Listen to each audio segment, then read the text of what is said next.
জীবন কোনো গন্তব্য নয়, এটি একটি ভ্রমণ। আমরা অনেক সময় ভাবি যদি ভালো রেজাল্ট করি তাহলে জীবন সেট হয়ে যাবে, কিংবা ভালো চাকরি পেয়ে গেলেই সবকিছু ঠিক হয়ে যাবে। কিন্তু বাস্তবতা হলো, এক লক্ষ্য পূর্ণ হলে আরেকটি লক্ষ্য তৈরি হয়।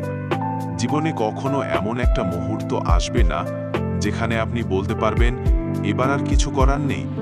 কারণ জীবন একটানা চলমান একটি প্রক্রিয়া, যেখানে শেখা, ভুল করা, আবার উঠে দাঁড়ানো, এই চক্রেই আমরা সামনে এগিয়ে যাই। এই ভ্রমণটিকে যদি আমরা শুধুমাত্র একটি নির্দিষ্ট গন্তব্যের জন্য ধরে নিই, তাহলে আমরা প্রতিটি মুহূর্তের সৌন্দর্য হারিয়ে ফেলি। ধরুন আপনি পাহাড়ে ট্রেকিং করতে যাচ্ছেন।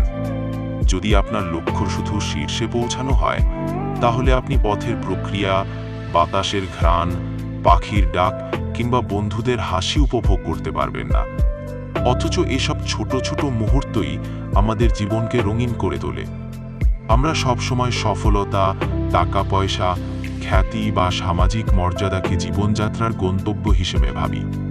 কিন্তু একজন বৃদ্ধ যখন তার ছোটবেলার স্মৃতি মনে করে হাসেন, তখন সেটা হয়তো কোনো বড় অর্জন নয়, বরং একটি ছোট কিন্তু গভীর মুহূর্ত, যেটি তার জীবনের আসল সম্পদ।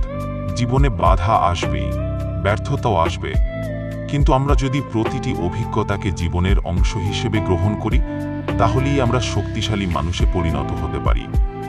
আমরা যদি জীবনের প্রতিটি দিনকে শেখার সুযোগ হিসেবে নিই, তাহলেই আমাদের ভ্রমণটা হয়ে উঠবে অর্থপূর্ণ। ভেবে দেখুন, যারা জীবনকে গন্তব্য ভেবে বসে থাকে তারা ছোট ছোট সুখ উপভোগ করতে পারে না। আর যারা জীবনকে একটি দীর্ঘ ভ্রমণ হিসেবে দেখে, তারা প্রতিটি কষ্ট, আনন্দ, ব্যর্থতা সবকিছুকেই জীবনের গল্পের অংশ হিসেবে দেখে।